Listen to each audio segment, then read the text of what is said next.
Hi friends, welcome back to Rekha colourful channel. ಇವತ್ತಿನ special recipe ಏನು ಅಂತ ಹೇಳಿದ್ರೆ ಚಿಕನ್ ಕೈಮಾ ಸಾಂಬಾರ್. ಇದು ತುಂಬ ಟೇಸ್ಟಿಯಾಗಿರುತ್ತೆ. ಇದನ್ನು ನೀವು ನಿಮ್ಮ ಮನೇಲಿ ಒಂದ್ಸರಿ ಟ್ರೈ ಮಾಡಿ. ಇದ್ರ ಜೊತೆಗೆ ನಾನು ಚಿಕನ್ ಕೈಮಾ ಟಿಕ್ಕಿ ಕೂಡ ಮಾಡಿದ್ದೀನಿ. ಇದನ್ನು ಹೇಗೆ ಮಾಡೋದು ಅಂತ ನೋಡ್ಕೊಂಡು ಬರೋಣ ಬನ್ನಿ. ಇವಾಗ ಚಿಕನ್ ಕೈಮಾ ಮಾಡ್ತಾ ಇರೋದು. ಇದಕ್ಕೆ ಒಂದು ಅರ್ಧ ಕೆಜಿ ಚಿಕನ್ ಕೈಮಾನ ಮೂಳೆ ಎಲ್ಲ ಸಪ್ರೇಟ್ ಮಾಡಿಬಿಟ್ಟು ಇದನ್ನು ಮಿಕ್ಸಿಯಲ್ಲಿ ಹಾಕ್ಬಿಟ್ಟು ಸ್ವಲ್ಪ ತರಿಯಾಗಿ ಕೈಮಾ ಮಾಡ್ಕೋಬೇಕು. ಇದನ್ನು ಮಾಡೋದಕ್ಕೆ ಮಸಾಲೆ ಏನೇನು ಹಾಕಬೇಕು ಅಂತ ನೋಡೋಣ ಬನ್ನಿ. 1 ಕಪ್ ಅಷ್ಟು ಕಡಲೆ ಹಾಕಬೇಕು.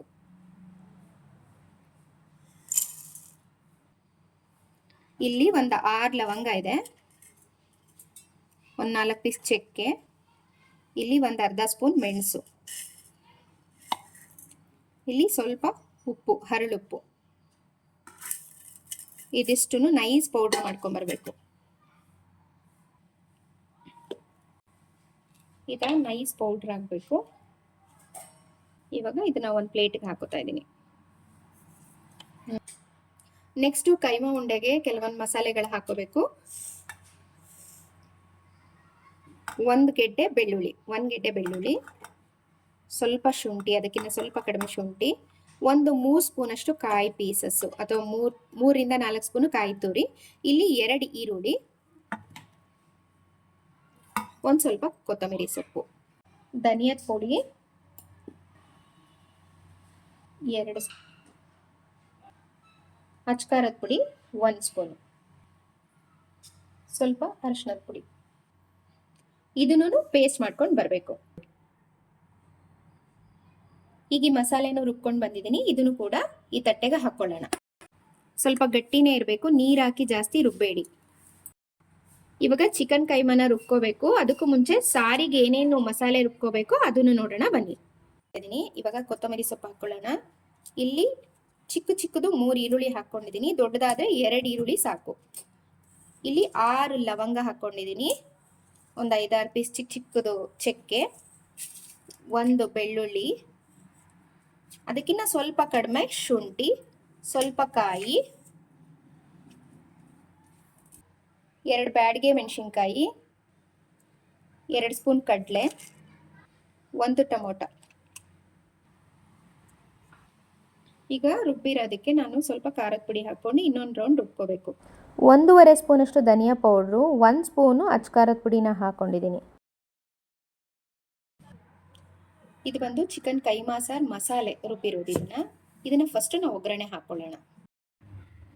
ಈಗ ಒಂದು ಕಡಾಯಿ ಇಟ್ಕೊಂಡಿದ್ದೀನಿ, ಇದಕ್ಕೆ ನಾನು ಸ್ವಲ್ಪ ಎಣ್ಣೆ ಹಾಕೋತೀನಿ.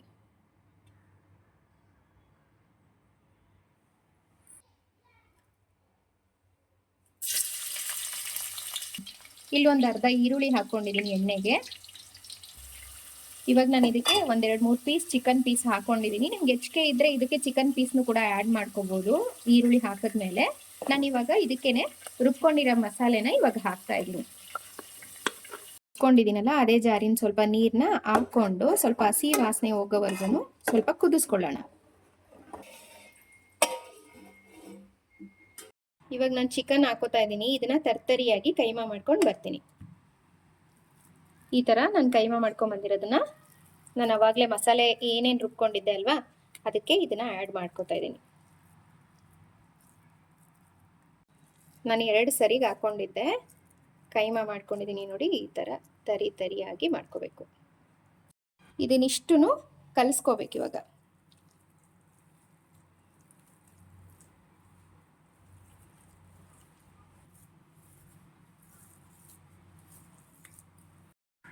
ಇವಾಗ ಈ ಥರ ಕಲಿಸ್ಕೊಂಡಿದ್ದೀನಲ್ವಾ, ಇದನ್ನ ಸಣ್ಣ ಉಂಡೆ ಮಾಡಿಬಿಟ್ಟು ಸಾಂಬಾರ್ ಒಳಗಡೆ, ಕುದೀತಾ ಇರೋ ಸಾಂಬಾರ್ ಒಳಗಡೆ ಇದನ್ನು ಹಾಕಬೇಕು. ಹಾಕಿ ನಾನೊಂದು 15 ರಿಂದ 20 ನಿಮಿಷ ಅದನ್ನು ಕುದಿಸ್ಕೋತೀನಿ. ಇಷ್ಟಿಷ್ಟಪ್ಪ ತಗೊಳ್ಳಿ ಸಾಕು.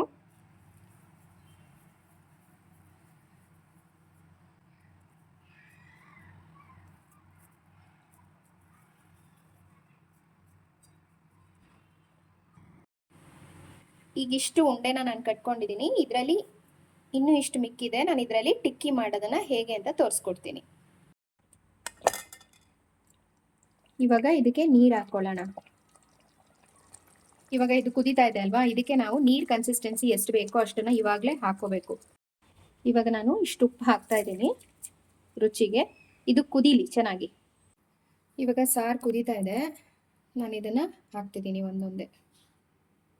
ಈ ಸಾಂಬಾರಲ್ಲಿ ಎಲ್ಲ ಹಸಿ ವಾಸನೆ ಹೋಗಿರಬೇಕು, ಉಪ್ಪು ರುಚಿ ಎಲ್ಲ ನೋಡ್ಕೊಂಡಿರಿ. ಇವಾಗ ಇದನ್ನೆಲ್ಲ ಹಾಕಿ ಒಂದು 20 ನಿಮಿಷ ಮುಚ್ಚಿಬಿಟ್ಟು ಬೇಯಿಸೋಣ. ಯಾವುದೇ ರೀತಿ ಮಧ್ಯದಲ್ಲಿ ಸೌಟನ್ನ ಹಾಕಂಗಿಲ್ಲ. ಇದನ್ನ ಇವಾಗ ಮೀಡಿಯಂ ಫ್ಲೇಮಲ್ಲಿ ಒಂದು 15 ಮಿನಿಟ್ಸ್ ಕುದಿಸ್ಕೊಳ್ಳೋಕೆ ಬಿಡೋಣ. ಸಾಂಬಾರ್ ಇವಾಗ ಚೆನ್ನಾಗಿ ಕುದೀತಾ ಇದೆ. ಇನ್ನೊಂದು 5 ನಿಮಿಷ ಸಾಂಬಾರ್ ಕುದ್ದಿದ ತಕ್ಷಣನೇ ಚಿಕನ್ ಕೈಮಾ ಸಾಂಬಾರ್ ರೆಡಿ ಆಗಿರುತ್ತೆ. ಚಿಕನ್ ಕೈಮಾ ಟಿಕ್ಕಾ ನಾನು ಸಾಂಬಾರ್ ಮಾಡಿರೋದ್ರಲ್ಲಿ ಸ್ವಲ್ಪ ಇದನ್ನು ಮಿಗಿಸ್ಕೊಂಡಿದ್ದೆ. ಇದರಲ್ಲಿ ಯಾವ ಥರ ನಾವು ಚಿಕನ್ ಕೈಮಾ ಟಿಕ್ಕಾನ ಮಾಡೋದು ಅಂತ ತೋರಿಸ್ತಾ ಇದ್ದೀನಿ. ಈ ಚಿಕನ್ ಕೈಮಾಗೆ ನಾನು ಸಣ್ಣದಾಗಿ ಹಚ್ಕೊಂಡಿರೋ ಈರುಳ್ಳಿನ ಹಾಕೋತಾ ಇದ್ದೀನಿ. ಇವಾಗ ಒಂದು ಸ್ವಲ್ಪ ಕೊತ್ತಂಬರಿ ಸೊಪ್ಪನ್ನು ಹಾಕ್ಬಿಟ್ಟು ಚೆನ್ನಾಗಿ ಕಲಿಸ್ಕೊತಾ ಇದ್ದೀನಿ. ಇದನ್ನು ಸಣ್ಣ ಸಣ್ಣ ಉಂಡೆ ಥರ ಮಾಡಿಕೊಂಡು ನಿಮಗೆ ಯಾವ ಥರ ಬೇಕೋ ಆ ಶೇಪಲ್ಲಿ ನೀವು ಇದನ್ನು ಪ್ಯಾನ್ ಫ್ರೈನಲ್ಲಿ ಒಂದು 5 ನಿಮಿಷ 10 ನಿಮಿಷ ಹಿಂದೆ ಮುಂದೆ ಇದನ್ನು ಫ್ರೈ ಮಾಡಿಕೊಂಡ್ರೆ ಚಿಕನ್ ಟಿಕ್ಕಾ ರೆಡಿಯಾಗಿರುತ್ತೆ. ನಾನು ಇವಾಗ ರೌಂಡ್ ಶೇಪಲ್ಲಿ ಇದನ್ನು ಮಾಡ್ತಾ ಇದ್ದೀನಿ ನೋಡಿ. ಪ್ಯಾನ್ ಇಟ್ಕೊಂಡಿದ್ದೀನಿ, ಪ್ಯಾನಿಗೆ ಸ್ವಲ್ಪ ಎಣ್ಣೆ ಹಾಕ್ಕೊಳ್ಳೋಣ.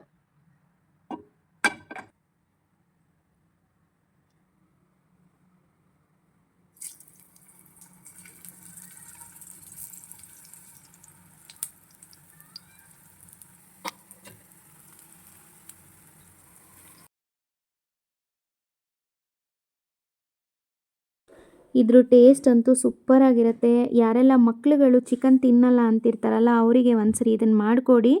ಇದು ತಿಂದಮೇಲಂತೂ ಅವ್ರು ಪದೇ ಪದೇ ಮಾಡಿಸ್ಕೊಂಡು ತಿನ್ನೋದಂತೂ ಗ್ಯಾರಂಟಿ. ಸೊ ನೋಡಿದ್ರಲ್ಲ ಫ್ರೆಂಡ್ಸ್ ಯಾವ ಥರ ಚಿಕನ್ ಕೈಮಾ ಟಿಕ್ಕಾ ಮಾಡೋದು ಅಂತ. ಇದ್ರ ಜೊತೆಗೆ ಚಿಕನ್ ಕೈಮಾ ಉಂಡೆ ಸಾಂಬಾರು ಕೂಡ ಸೂಪರಾಗಿತ್ತು. ಇದು ಅನ್ನಕ್ಕೆ, ಮುದ್ದೆಗೆ, ಚಪಾತಿಗೆ, ಇಡ್ಲಿ, ದೋಸೆ ಎಲ್ಲದಕ್ಕೂ ಸೂಪರ್ ಕಾಂಬಿನೇಷನ್ ಅಂತಲೇ ಹೇಳ್ಬೋದು. ಯಾರಿಗೆಲ್ಲ ನಾನು ಮಾಡಿರೋ ಸಾಂಬಾರ್ ರೆಸಿಪಿ ಇಷ್ಟ ಆಗಿದ್ರೆ ಸೊ ನಿಮ್ಮ ಫ್ಯಾಮಿಲಿ ಫ್ರೆಂಡ್ಸ್ಗೆ ಶೇರ್ ಮಾಡೋದನ್ನು ಮರಿಬೇಡಿ.